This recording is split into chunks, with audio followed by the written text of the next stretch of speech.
Hello, and welcome to Temple of the False Pod, where our decks are not optimized, but our plays sure as heck are fun. I'm Andy. I'm Bruce.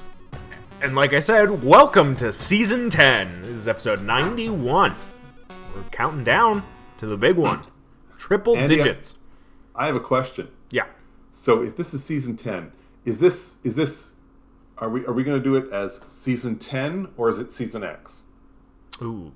Are we going to go Roman numerals? Or are we going to go Are we going to make this regular 10? Are we going to make most of this season about X-costed spells? So is this going to be 10th edition of the core set or M10? Yes. So we could do that way. We could do 10 twice if we wanted to. Yeah. Yeah. We'll alternate it every episode. How's that? All right. And then the last episode will be 10 squared. So, wow. Yeah. That makes sense. Got you a cool episode today. We're talking about the fiercest dude possible. Everybody's been up in arms about it lately. And by lately, I mean 2 months ago when it was revealed. Talking about Mommy Dearest, Elesh Norn, Mother of Machines. As we're coming up on the release of this set, Phyrexia All Will Be One releases in like a week or two, I think. Beginning of February. So, by release, there's almost definitely been more previews. But as of now, this is like one of the only cards that's been revealed. But it's also been revealed like 6 times, so in different art, which is exciting. I like some of the art. Actually, there's 1, 2, 3, 4, 5, 6, 7, 8, 9, 10 printings, according to Scryfall. That's a bit much. Yeah, it's a bit overkill, but hey, Elesh Norn, Mother of Machines. I mean, honestly, a bit overkill. So for a rare, I hope it gets printed out the wazoo, so people look at it less. Right. If that makes sense. Yeah. I hope it gets overprinted, so nobody finds it that appealing. Though I do like where I think they're planning on reprinting all of the new. You get like one of each of the new Praetors in the what's the word? The original concept art for all the Praetors. Sure. The new Elesh Norn looks pretty sweet. It does. Yeah. Yep. I'll have that up on screen. Because this season, as you can maybe tell if you're not listening to this on your podcasting platform, we're up on YouTube. We decided we'd enter the YouTube space, so hello. But there we go. Welcome to Elesh Norn, Mother of Machines. For those who don't know, and I can't imagine that any of you do not know what this card is, Elesh Norn, Mother of Machines is a legendary creature, Phyrexian Praetor, as always. She's a 4/7 for 4 and a white. So 5 MV, as they say. Vigilance. If a permanent entering the battlefield causes a triggered ability of a permanent you control to trigger, that ability triggers an additional time. Permanents entering the battlefield don't cause abilities of permanents your opponents control to trigger. So it's Panharmonicon for you, and what's the other one? That Torpor Orb? Yeah, Torpor Orb. Yeah. For your opponents. So, I mean, I'll start with the positives for me, at least. I like the design space. I like that it is going along the lines of how Praetors have always been. The first line of Praetors, I think, were extremely busted as well. But this line has definitely been more of like, okay, we'll have 2 effects for me and 0 for you type of thing. Obviously, with Jin-Gitaxias, it was like the first artifact or instant or sorcery gets copied for you and countered for your opponents. And then with the green one. Why can I never remember his name? I don't remember. The green one is two counters for you, 0 for your opponents type of thing. Double or nothing. It's a real crark of a situation. But this one has a lot of people up in arms. So like I like the design space for the most part. I think that this is definitely pushed to its limits, and obviously in a casual and social format, as Commander tends to be. This card definitely pushes some buttons in a lot of places. Where do you fall on this? I would be okay with this card if it was one ability or the other. I thought you meant 1 mana. I was like, holy crap. No, I would be okay with this card if it was one ability or the other. This combining the two, just doubling the ability means that you're going to load this deck with a bunch of creatures that enter the battlefield that have amazing triggers. Duh. I mean, that's not rocket science. The problem is it also then shuts off all the enter the battlefield triggers for all of your opponents. Right. Okay.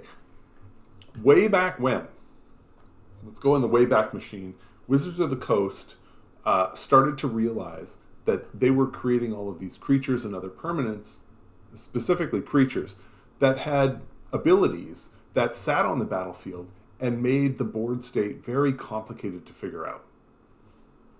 Because it would sit there and it would say, this now happens all the time. And people would, you can internalize some of that, but at some point it gets to be too much and you're having to figure it out all the time. And they recognized that this was where it was going.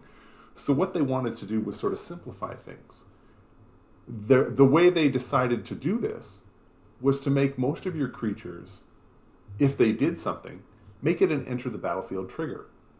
That way, your creature still does something cool, but it hits as soon as you cast your creature, you do the thing, and then you walk away, and then it's done. And then what do you have? You have a creature that's just a 4/4.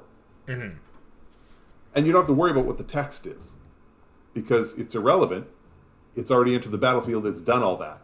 So maybe you've got a 4/4 with trample or some ability, and then there's a text that says what it does when it enters the battlefield, and that's it. So Wizards went and did this for a very long time. So most of their creatures had enter the battlefield triggers. Now, in the last few years, we're starting to move away from that as Wizards starts to focus more and more on making creatures for Commander. So they're not limiting themselves to the enter the battlefield creatures. They're doing all kinds of stuff. So it can enter the battlefield. It can leave the battlefield.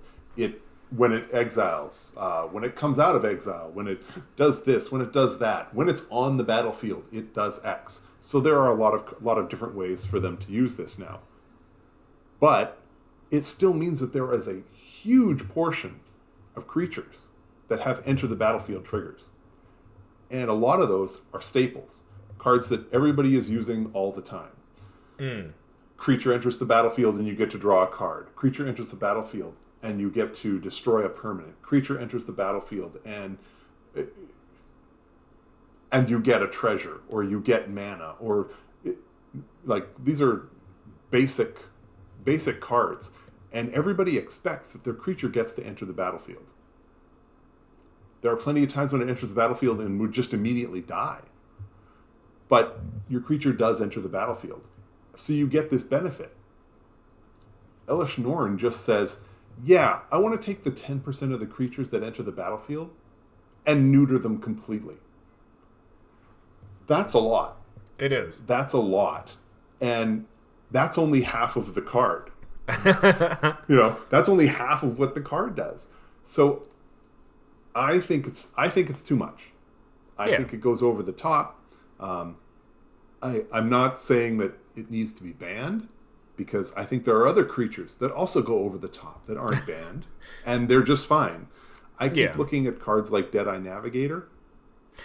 Deadeye Navigator is busted. It is just busted. And if people who played blue were using Deadeye Navigator with their enter the battlefield creatures, then it's just 2 mana to get whatever ability you want. And you can just literally rapid fire it.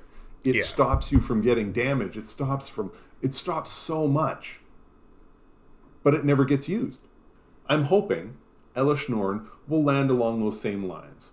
We'll have to deal with it. Some games will be annoying for a little while, and then at some point, most people are either going to decide, this is boring, these games suck, I'm not playing against Elesh Norn, or pick your variety of reasons. Yeah. I'm hoping Elesh Norn becomes just, something that shows up every once in a while that you have to suffer through. Because I don't want to see the card banned. But right. I think we can touch on that a little bit later. Because I think that there are obvious workarounds with this. I for those who don't know about Deadeye Navigator, it's a 5/5 for 6. It's 4 blue. As soulbound, and it says as long as Deadeye Navigator is paired with another creature, each of those creatures has 1 and a blue. To exile this creature, then return it to the battlefield under your control. So, simple flicker effect for 2 mana. But because it's on both of them, and because it's only 2, right? It's so easily abusable, even beyond abusing ETBs. This protects your creatures from targeted removal. Right. It protects your commander. Yeah. Unless you're going to use mass removal to get rid of both of the paired creatures. Right. One of them can always blink the other. And so, I think Deadeye Navigator obviously is a bigger issue in this context. But I think that's what you always hear is easy, it dies to removal. It ended up becoming a meme at some point, but I feel like there are certain people. Obviously, always you get the angry people are always louder type of thing. I would not say that this is by any means a majority of people, but a lot of people online will be like, oh, well, it dies to removal. And it's all right, now it's coming back from being a meme, but it shouldn't, because you should run removal in your decks. You should run interaction. You should Elesh Norn isn't a problem if you continue to counter it, but at 5 mana, especially in white nowadays, and especially with treasures, they're gonna try every turn to get it out. Right, and this is really what honestly, I want to spend the rest of the podcast talking about this. Mm-hmm. And I don't mean, and we don't necessarily have to focus on Elesh Norn. I want to focus more on the idea that, any creature is fine to play because it dies to removal. So unless a creature doesn't die to removal, then then it's not okay. Then it could be a problem. But if it can die to removal, then it's somehow okay. This whole dies to removal, or what I see more recently is you should run more removal. Right. Okay. This is bullshit. And it's just hot garbage. And I sort of want to go through this a little bit and explain why I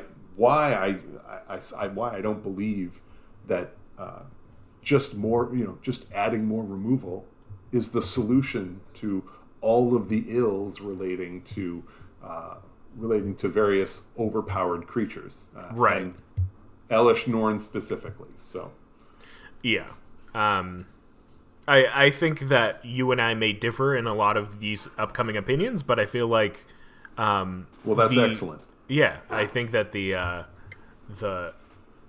heart of the statement will probably prevail. Because first off, decks are supposed to be expressions of your artistry and whatever. And if you're sacrificing that for removal, especially any kind of significant amount of removal, and I know that you've got some numbers here. Then it's just gonna become homogenous, which is the issue that people have with Commander already. So let's jump into this right away. Let's just do this. How much removal is enough? So we're looking at 100 card decks. Are 10 cards dedicated to removal? Is that enough? I would argue. I would say it's too many. Well, and I would say if it isn't enough, then everything that you just talked about the individuality of the deck and letting the deck do something, or focusing the deck around your commander. Well, unless your commander is a commander that's dedicated to destroying your opponent's creatures, then running more removal is going to take away from the theme of your deck. It's going to take away from what you want your deck to do. So I think 10 pieces of removal is probably lots. Yeah. And I wouldn't want to go more than that. So I put some numbers into the machine. Oh. So mother machines? yeah. So I went to a website where it'll figure out the odds. So assuming a 99 card deck, because the commander's not in the deck, assuming a 99 card deck and 10 pieces of removal, what is the likelihood of us finding removal by whatever turn? So I used Elesh Norn as an example, and my thought was, okay, so Elesh Norn costs 5. So let's assume that the Elesh Norn player can get Elesh Norn out by turn 4, because we're all running ramp. The card costs, was it 4 and a white? Yeah. So finding the colored mana should not be an issue in an all-white deck, because this is your commander. Mm-hmm. So it shouldn't be that hard to see this on turn 4, between Soul Ring or Tithe or whatever, however other ways you have to ramp. Let's say turn 4. So this means that you really need to have your removal on by turn 6, because how many rounds do you think it's safe to have Elesh Norn out there? Right. With your opponent then casting more spells and getting double the benefit. I wouldn't want Elesh Norn out there any longer than 2 rounds, because I think that's lots. Because if it goes more than 2 rounds, then they get to not only cast one set of creatures after they've played Elesh Norn, but then they get to do it again the following turn. And that's when it turns into they're going to be drawing extra cards, extra land, extra everything, and things will spiral out of control for you. So you need to have this removal by, what are we saying here? By about turn 6. Now, on turn 6, you've got your the 7 cards you started with, 6 more cards, because we're on turn 6, and then assuming you've drawn an extra card for whatever reason, probably more than one, but let's go with that. Now, if you're running 10 pieces of removal, it means that by then the odds of you running it are going to be just somewhere over 77%. My numbers are are a little bit screwy here, but what this means is that just under 1/4 of your games, you're not going to have that removal by then. Yeah. To stop Elesh Norn. So 1 in every 4 games, Elesh Norn just is going to get to do what Elesh Norn does. And this is with 10 pieces of removal. Yeah. And, okay. Like, on top of that, too, it's like, okay, even if you do get it, which, like, our odds are high. Yeah.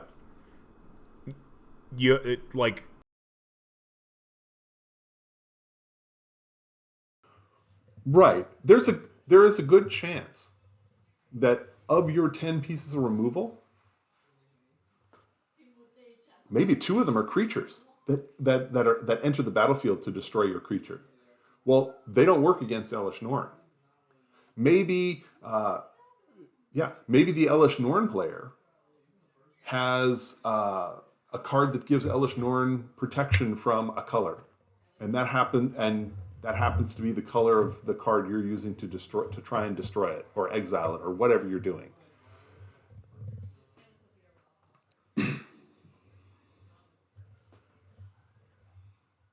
Right.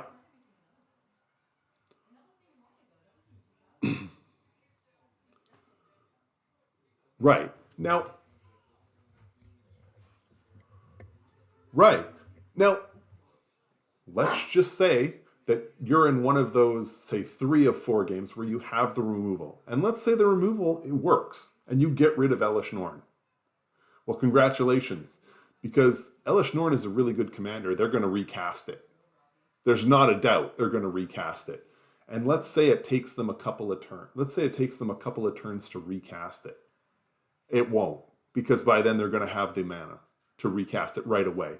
But even if you assume a little bit later and they replay the commander, what are now the odds that you've got your next piece of removal? Because at this point, you're going to have seen, 20 cards. So you're going to have seen a third of your deck, but you'll have needed to see 2 pieces of removal.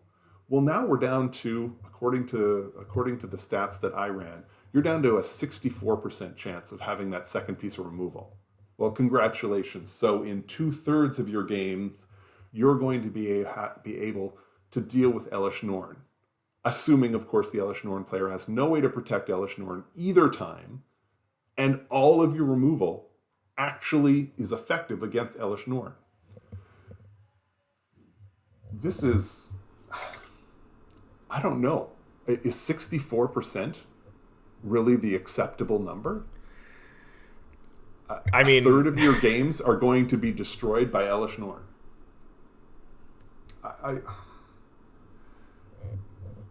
Right.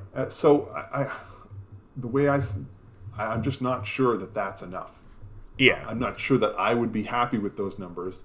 And for folks who say to get a higher percentage, run more removal, well, to you I say, I'm already running 10 pieces of removal.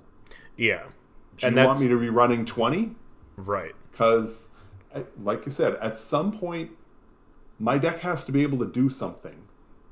And I want it to follow my theme, and I want to have fun with the deck. I don't want my entire deck to just be about having to stop you.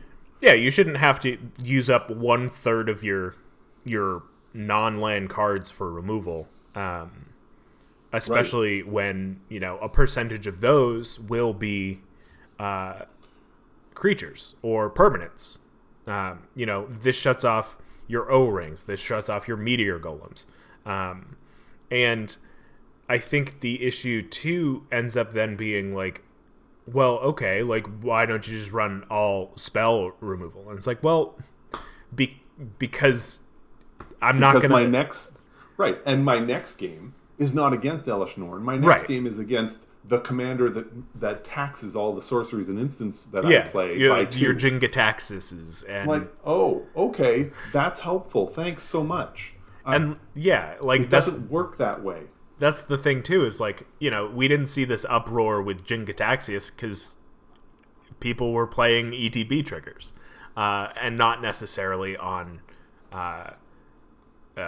just artifacts, and I think the thing with Elesh Norn specifically is you don't want the format to warp around this one card. Like, that's why cards get banned, is because they end up warping the whole format, and people are too it's format warping in the worst possible way. You can have Arcane Signet, which is format warping, but not in a terrible, terrible way. You just throw it in your deck and voila. It's been reprinted enough that it's, $1. So it's not even that. But with Elesh Norn, you're not going to want to form your whole deck around spell-based removal, because unless you're a spell deck, you just feel like a hostage to the situation rather than dealing with it, Right. Well, and cards like Arcane Signet, I mean, they're in your deck not because they're in your deck to assist your deck in doing what it's doing. Mm-hmm. The downside to the Signet is that it's generically good, so it belongs in so many decks. But it's helping you to actually do what your deck does. Right. Whereas Elesh Norn is also helping your deck do what it does, and it really well. But it's also hindering everybody else, and it's as though it's like incidental. I mean, you could treat that whole second ability as just a bonus. Yeah, it's just a bonus. I would run this card anyway if it read. I mean, it's Yarok, the Desecrated, but right, just in white and like a little bit extra of like the worst kind of interaction, the worst kind of like oh, you can't do anything. And personally, what I have an issue with this card specifically compared to the other Praetors is that Urabrask, you're still getting your card. It's not staying in your hand, and everybody knows what it is. Jin Gitaxias, it's just the first of that kind of spell that gets countered. Right. With the green one, you're still getting your creature. You're just not getting the +1 counters.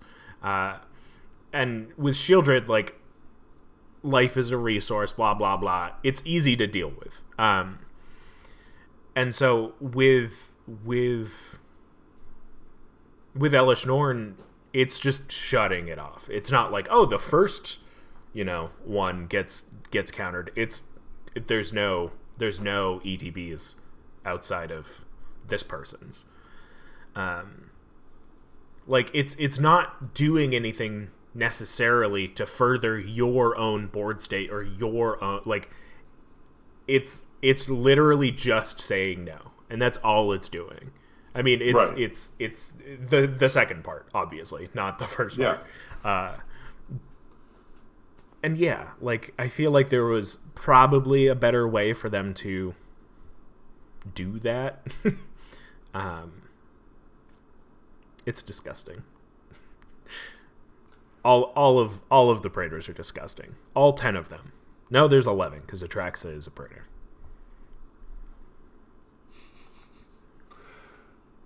Andy, I think we should probably head for break. Probably. When we come back, I want to talk. I want to focus a little bit more on, not necessarily on the removal aspect, but on Elesh Norn and looking at how, whether or not this is a card that belongs in your deck, and just sort of just take a look at it from that perspective. Yeah. When we get back, if we get back, our ETB will trigger. So we'll be right back.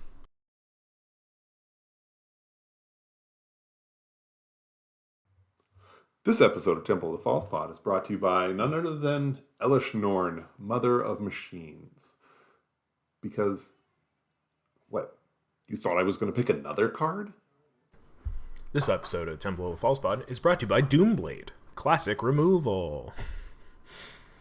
Elesh Norn dies to Doomblade. This episode of Temple of the False Pod is brought to you by Meteor Golem. Oh, wait. This episode of Temple of the False Pod is brought to you by Oh, no, not brought to you by Bone Shredder. This episode of Temple of the False Pod is brought to you by Cavalier of Night. Oh. This episode of Temple of the False Pod is brought to you by Oblivion Ring. No.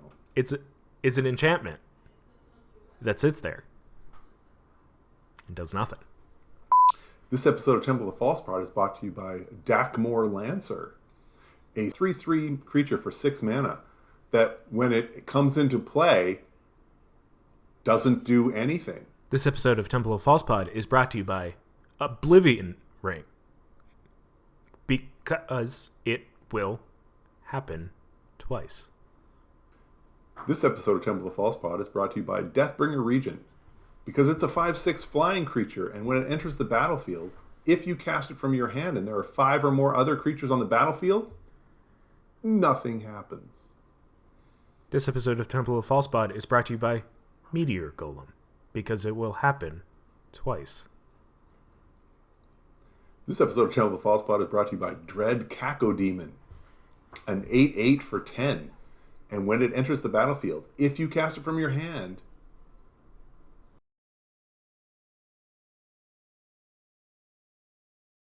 wow, that was a depressing break. We're back, and all will be one.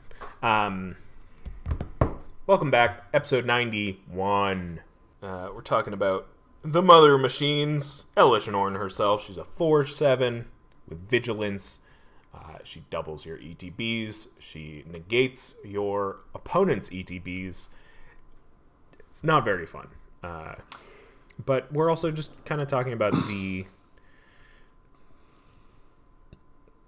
space of dice removal, because this card specifically makes the whole thing kind of uncomfy.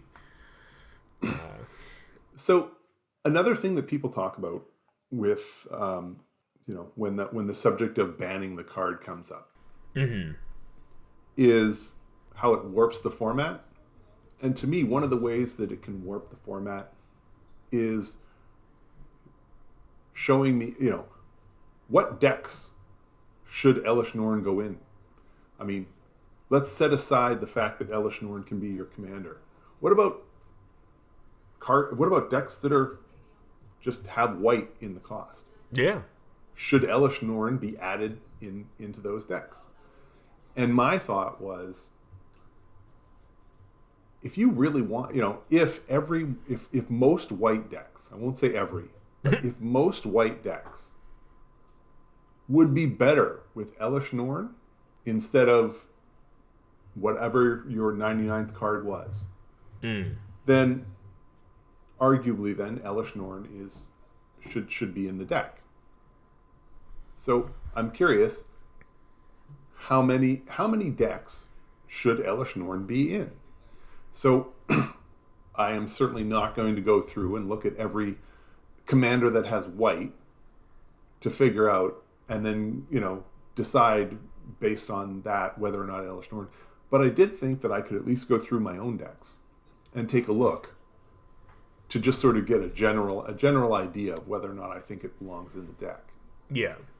And when I started tallying things up, I realized I don't currently have, but I'm including a couple of the decks that I've recently taken apart. So I have 8 different decks here. So I want to go through these and just sort of get a sense as to where Elesh Norn would fit, or if it would fit in the deck. Like, does it help? And just sort of get I think it's safe to say Elesh Norn is not going to be the next Soul Ring.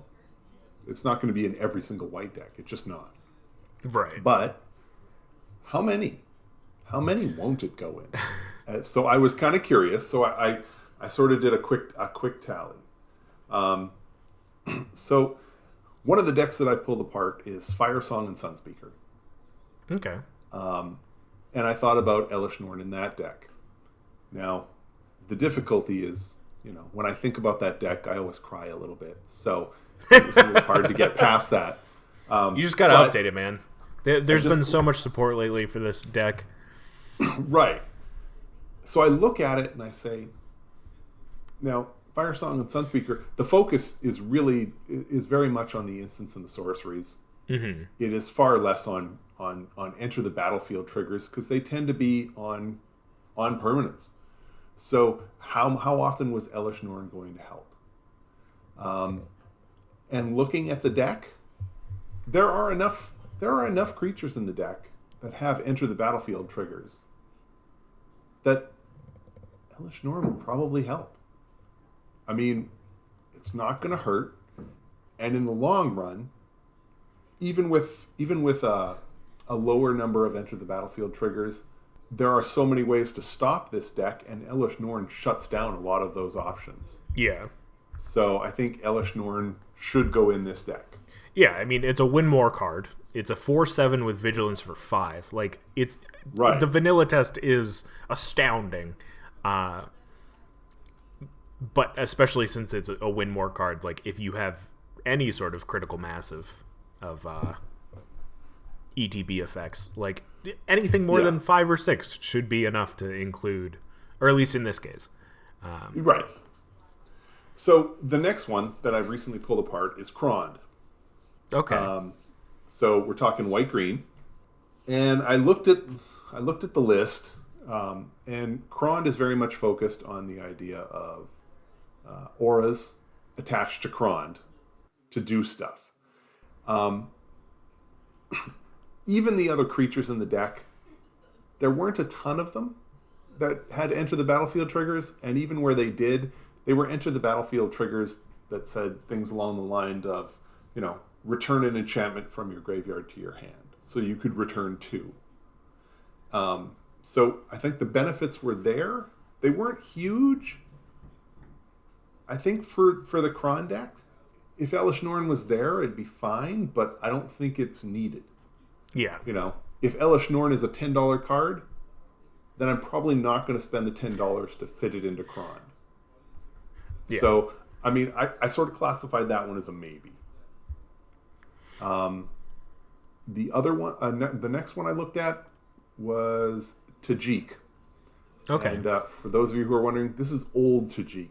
So, old Tajik is essentially looking for cards that make him bigger, because there is a Voltron aspect, and cards that help get more creature tokens onto the battlefield, because it also has a go wide. Most of the cards that get token creatures onto the battlefield were sorceries. There's a couple of creatures that bring creatures with them, but not a lot. And then there's a lot of cards that are equipment or auras that you equip to Tajik to try and make him bigger. This was a deck where Elesh Norn, I really think Elesh Norn in this deck is just there to slow your opponent's ability to, is to stop their enter the battlefield triggers. I don't think it doesn't really offer anything of substance to Tajik. Yeah, and I feel like that's probably the case with most either token decks or Boros decks in general, unless you're playing something like Impact Tremors or Hellkite Tyrant, where like it's going to be triggering multiple times so you can deal more and more damage. But I think the specifically with Boros, it's tough to justify the card. It's tough. Yeah. So the next one, Ineos. Now, my Ineos deck, it's a lot of flying creatures, and you can swap permanents, but that's not the super essential part. It's mostly getting through and doing a lot of damage. Ineos is another one where Ineos can be a Voltron, or it can pump and go wide. I looked at the cards in this one. There are plenty of enter the battlefield triggers. Mm-hmm. I don't know if it's enough to make Elesh Norn worth it. I don't know how many enter the battlefield trigger cards you need for Elesh Norn to be considered worth it in your deck. Yeah. For this one, my note was basically probably should. Yeah. So like with Ineas, if your goal is to like swap creatures and stuff, you're probably going to be using more ETBs anyway. I know that your goal is specifically to just fly in and do a bunch of damage, but with Ineas, if most of your creatures are ETB effects, they're not going to be doing much once they're on the battlefield, so you won't feel so bad about swapping them with other people, which obviously is where Elesh Norn could come into play. Right. The deck is not using. Right. The deck is not looking to abuse enter the battlefield triggers on my cards. They're just there to be used once, or if I recur the card a second time. But I'm not expecting to be able to see that trigger multiple times. So Elesh Norn helps, but it's not huge. The next one is Queen Marchesa. Now this is a 3-color deck. And this is a strong yes. You can become double monarch. There are so many cards that enter the battlefield, give you the monarch. Enter the battlefield, does this, and it does that, and a lot of them. This, yeah, Elesh Norn definitely belongs in this deck. And on top of that, it also shuts down anyone else's creatures who come into the battlefield and take the monarch. Yeah. So, yeah, it definitely belongs in Queen Marchesa. There's just no doubt with the creatures that I've chosen for the deck. I think flavorfully too, it kind of fits in there. Yeah, I could see Queen Marchesa aligning herself with Elesh Norn. Yeah, right. Yeah. Here's a theory, because we don't know what Elesh Norn looks like pre-completion. Yeah. Queen Marchesa. Who knows? Big brain. Who knows? There's a lot of similar letters in there. Right. Okay, so the next deck, Yennet. First off, Elesh Norn is odd. How Cost odd 5, indeed. so it fits theme wise at least. It is a card that could be in the deck because everything in Yennet is an odd mana cost. Mm-hmm. But beyond that, does it work? Does it help? Well, yes, because a lot of the cards that I've put into Yennet are there with the understanding that these cards are entering the battlefield in the middle of combat. So I know that, so the enter the battlefield triggers will still kick in and I can still remove an opponent at that point because there's no blockers have been declared. And I definitely had that in mind when choosing a lot of the cards that went into this deck. So should Elesh Norn be there? Definitely. This is that would be a huge benefit for Yennet. Yeah. I think with Yennet, like your ideal game is these big splashy things just popping into existence mid combat. Yes. Like having Elesh Norn be one of those things is honestly, it's funny because it would probably be one of the weakest pulls. Because for combat it would, right. Yeah. It doesn't immediately do something. Right. But the benefit is that, okay, but it's 5 mana I didn't have to spend because I flipped it. And it does mean that on my opponent, as soon as my opponents start taking their turn, you can't do enter the battlefield triggers anymore. So and I love that. She's a 4/7. You have a blocker now. Like, I mean, I know that Yennet is already vigilant. Oh yeah, no, Yennet's great, but hey, it does mean that Elesh Norn can swing. I mean, It's a 4/7 with Vig. This thing is not going to get blocked by a lot. So I'm down to the last 2 decks, and I saved these for the end because honestly, there's just no way that Elesh Norn doesn't belong in these decks. So the next one is Emil. Okay. Emil, where the ability is spend 3, flicker a creature. Well, the deck is designed to have stuff bounce. I had a game where I got a chance to flicker Solemn Simulacrum 5 times. This is coming from the man who says that Deadeye should be. Right, exactly. And so let's take Deadeye's ability and slap it onto a legendary creature. And make it colorless ability. Yeah, but it costs 3. It costs 3. It costs 3. Right. You're right. So not with Hearthstone. But hey, if you can get Solemn Simulacrum, hit it 5, get 5 lands out of it. Surprise! Elesh Norn is here. You're getting 10 lands out of it. This is there's just almost every single creature in the deck is enter the battlefield trigger because I wanted everything to work with Emil. So adding Elesh Norn is a given. I mean, honestly, it's this is one of those ones where I'm like, okay, I'm gonna buy one, put it in my cart, and let it sit there until it's available because Emil is just. There's no way Elesh Norn should not be in that deck. I just don't think the deck is built correctly if you don't include Elesh Norn. It's already a pretty tuned deck for the most part. I think just It because is. The ability it's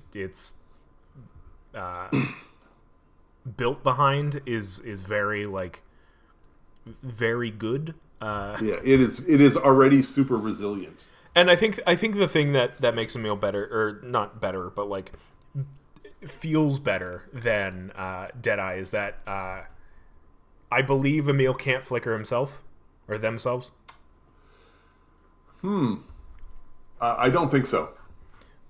So like easier to remove compared Yeah, to yeah. So Emil dies to removal. yeah.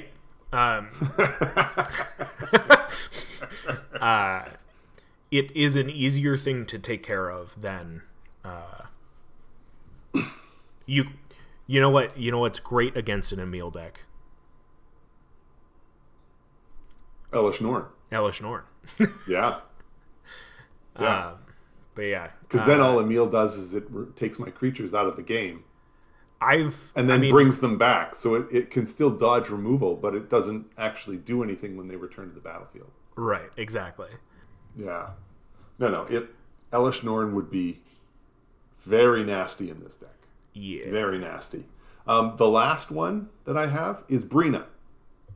Now, Brina's brand new, and I looked through it, and I have 10 different enter the battlefield triggers in that deck.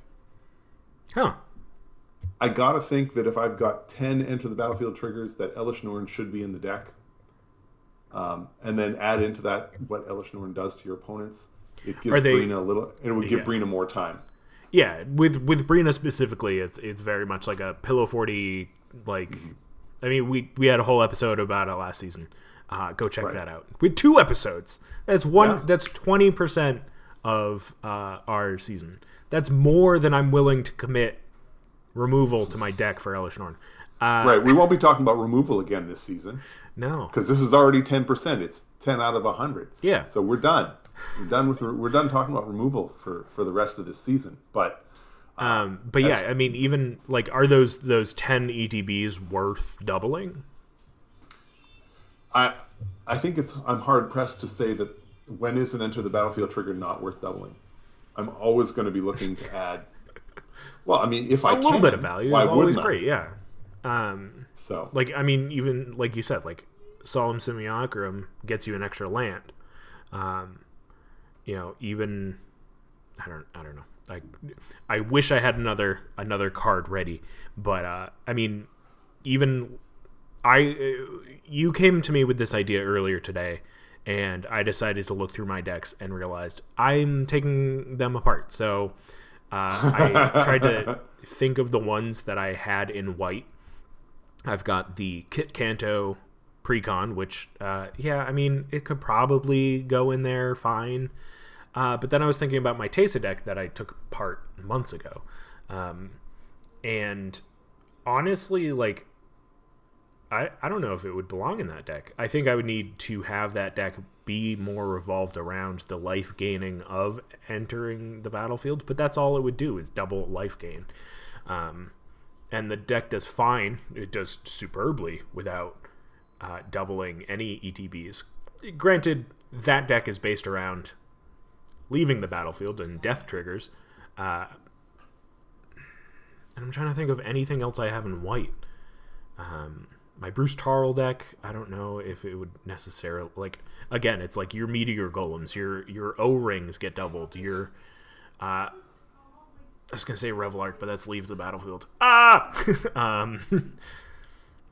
But it's this card that, like, it definitely, I feel like it promotes a better, like, play space in the 99 rather than in the command zone. Granted, with the command zone, you can see it coming, but when it's in the 99, Elesh Norn is removable. Swords to Plowshare. Right. You've gotten rid of the whole thing altogether. Great. Amazing. Yeah. Even to the point of, like, if they're playing white and blue, like, it's going to be hard for them to get Elesh Norn back out of the graveyard. If they're playing red or green, it's also going to be, like, getting it into the graveyard is massively important. And having it in the command zone is not going to do that. Like, it's just going to go back to command zone so they can play it again. And so, like, in the 99, I see this as a problem, but, like, not even close to being bannable. Right. Now, however, Prophet of Krufix got banned. This is not a legendary creature. This is a creature that can only be in decks that have green and blue. That's true. And yet, somehow, it got banned. And it certainly dies to removal. It has no way to protect itself from that. I think the problem we saw with Prophet of Krufix is, one, it is in green and blue. Mm-hmm. So green, meaning I can ramp it out faster. Blue, meaning, oh yeah, you're untapping all of your lands every turn, so I'm always going to have counterspell mana up to protect it. So yeah, there's that added into what Prophet of Krufix already does, which is essentially quadruple your mana because you're getting to untap all that every turn. And that was deemed bannable. I completely agree with that, especially because I know where the format was going at that time, and I know that even in my group, which was pretty insulated, we had a lot of Prophet of Krufix running around in those decks. Yeah, so I mean, I'm okay with that. Yeah, with this card, it's it will lead to homogeneity, even within a meta of 5 people. You know, when you look at White and what White has done in the last couple of years with Smothering Tithe, Master of Ceremonies, Smuggler's Share, Archaeomancer's Map, Archaeomancer's Map, and now Elesh Norn. I would argue that you're now drifting into you're creating a situation where can you see a White deck coming up that doesn't include all of those cards? Right. I don't know. I'm a little concerned that that's where we're headed. But if that's where we're headed, then I'll leave it. I'll leave it up to the rules committee to determine if this one or something else along the way needs to be adjusted. And to be clear, and I am not saying that this card should be banned. No. I think a banning is, we've described a card that could be banned. I think Elesh Norn is definitely a card that could be banned because of its power level, because of whatever. But it needs to be warping the environment. It needs to take the fun out of games. It needs to do a lot of other things that you're only ever going to find out about once it's had a chance to be played. Give it 3 months, 6 months from now. The rules committee will come back. They'll talk to the CAG. They'll talk to they'll be hearing back from everybody who's had to play against it or plays with it. And they'll have a much better sense of whether or not this is actually as troublesome as as I think it could be. But again, Deadeye Navigator's not banned. And I think that card is straight hot misery. Yeah. And I mean, I think like you were saying, like I do not think that it's even close to ban worthy. Not even like as the commander, because like I do feel like it at least gives way to like differing decks. Like there's not a way to build it. And I think the like best comparison, and I mean like, we've got cards that have been banned before release. Hull Breacher. Yeah. And I don't know if Leovold was banned before release, but like Leovold, there's one way to build Leovold. Like there's no way that you can build Leovold where it doesn't just screw everybody over. Well, I tried. Right. As the guy who had Leovold as his preview card. Exactly. And I think tried, and I was I think the only person on the internet who did not recognize just how broke this card was. Some call it naivete. I call it optimism. I call it stupidity. But either way, I am saying that I don't think this card. Uh, no card should be banned until we've at least seen it out in the wild for a period of time. We need to know whether or not it is going to get abused. Yeah. If there's a card out there that says an instant for 1 white mana that says gain 2,000 life. If nobody plays it, does it need to be banned? No. So yeah, and I think then you just don't, and you just leave it there until it warps the format. I think that's the biggest thing for me is that I don't think it needs to be banned, because I think after a few games of playing with this, you will either be this deck will be hated off the table, or like you're going to be playing alone. You know, right? I think it's Go fine in the 99, but I think that it, as the commander, will be self-regulated. I tend to agree. I think what happens with Elesh Norn, especially with play groups, I think Elesh Norn gets played a few times. I think if it's as bad as I think it is, then at some point that play group says, we're not playing against that anymore. Right. Because I don't want every game with Elesh Norn to be turned into a 3-on-1 from start to finish until you're eliminated. I want, if we're playing a 4-player game, I want it to be a 4-player game. Everybody gets to twist and turn and do all that stuff. Not everybody gang tackles this one commander until it's dead. On top of that, maybe Elesh Norn would be fine if we didn't just get the Smothering Tide, the Archaeomancer's Map, et cetera, et cetera, et cetera. If we didn't get all of the recent boosts that White has gotten, if this was just there, well, okay, so there's no way to ramp it out. There's no way to recur it. Suddenly it stops being exciting. So it's definitely tough, because I think too, like, with all this improvement of White, which like I fully support. I do too.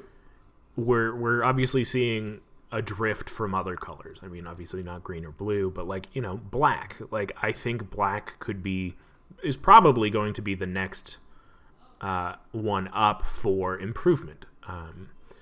And I think with Elesh Norn, it may be like that they've maybe crossed the line. And not in terms of like, oh, I think this card is too good for anything, but like, I think that if you're the type of player who wants to play the 3-on-1, then yeah, build this deck, do it, and like, see how your play group reacts with it. But like, also be okay, and like, don't be sad if everybody hates the deck off the table. I mean, I think that people need to be given the experience of playing against the card before actually, hating on it so much. But I think that it has its clear issues. I think that it clearly leads to a lot of feel bads. But I also think that like there is a time and place to be the big bad. But if all of your games are going to be that, then it's like nobody's going to have fun, not even you. Right. And I think that's where a lot of these people are coming from on Twitter, of like, they are sick of being the big bad, but they want to play this card because they want the most value. And it's like, then don't do that. Like, just either be okay losing and being the big bad, or don't play the card. Right. Well, and to be fair, like, I just listed off 8 decks. Yeah. And of those decks, a big chunk of them should have Elesh Norn. Yeah. Doesn't mean I'm going to put Elesh Norn in those decks. In fact, I can almost guarantee that I won't. Yeah. Elesh Norn is just a card. Its pre-release cost right now is $90. Right. I'm not... Forget about the dollar value. This card is not fun for my opponents. No. I play in a casual group, and I'm going to put out a card that's going to sit there on the battlefield and stop a big chunk of their deck from doing what it's supposed to do. It's one thing to run it. You can run a handful of counters. You can run some removal to stop what they're doing.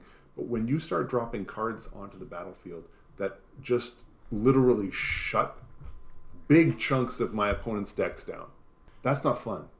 I mean, yeah, and when was the last time you saw Torpor Orb? In my group, never. Yeah, exactly. Like, it's not the type of thing that really is like. Sure, it's big and bad right now, but that's because it's new. It's recency bias. Yes. But like, if you think about it, Torpor Orb, was released how many years ago? Ages ago. 2011, so like 12 years ago. Yeah. Where it's like, well, this card was the last set before they started paying attention to Commander. And you don't see it. And if you did, then yeah, you're going to see Elesh Norn. If not, then you're probably not going to see it. Yeah, so I will be interested to see what the results are and what the rules committee decides to do. But like I said, I'm not looking for a ban. I want to see how it works its way into the community and where it sits. Then we can talk about ban. I would love to play against this card a couple times just to see how it works. But we'll see. We've got a few weeks left before it's released. I guess probably a week until the pre-release. So, anywho, go support your local game store by going to your pre-release. Do it. I dare you. I'll be trying to get out, but that money's. Yeah. Also, social anxiety. It's not great to go into a room full of strangers and play a game that you care about. Anyway, I've got nothing more to say about the white menace of Elesh Norn. I'm all good. I got my chance. You are all good. I wanted to talk about the removal. I wanted to talk about a little bit about Elesh Norn. I'm excited for this. Those things. Yeah, I think it's going to be real forward cool. to this. I'm excited for this.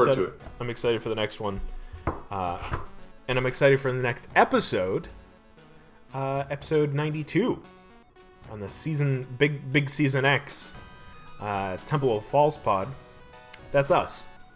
Our decks are not optimized, but our plays sure as heck are fun. I'm Andy. I'm Bruce. Yeah, it is Bruce. Go play some Magic for me, or with me. Hit me up. Anyway. Yeah, thanks so much for listening. If you want to play Magic on Spell Table, is it like this? Oh, like yeah. This? I don't know. Kids will know what this means. Yeah. When was the last time you used a camera that had a crank? When was the last time I used a camera other than the one on my phone? That's a good question. All right, I've completely derailed the ending. Go play some Magic for me. Have a great night, and may your fifth land be the temple. Bye! Wait. Before you go, I just wanted to say thank you for listening. You can reach out to us via email at falsepodmtg@gmail.com or on Twitter at falsepodmtg. Bruce is at ManaBurned, and I'm at Andy Weekend, though you'll definitely notice I use the podcast Twitter far more often. Now that we've got you here, make sure you subscribe, rate us on whatever podcast platform you use. It helps us out. It gets us more reach. Subscribe to us on our YouTube channel. Like a video there. Leave some comments for more casual enjoyment. Thank you so much for listening. We'll be back with some more timeless discussions about all things casual. So come hang out, and may your fifth land be the temple. Bye-bye. Should I do my best, Bruce? Bye!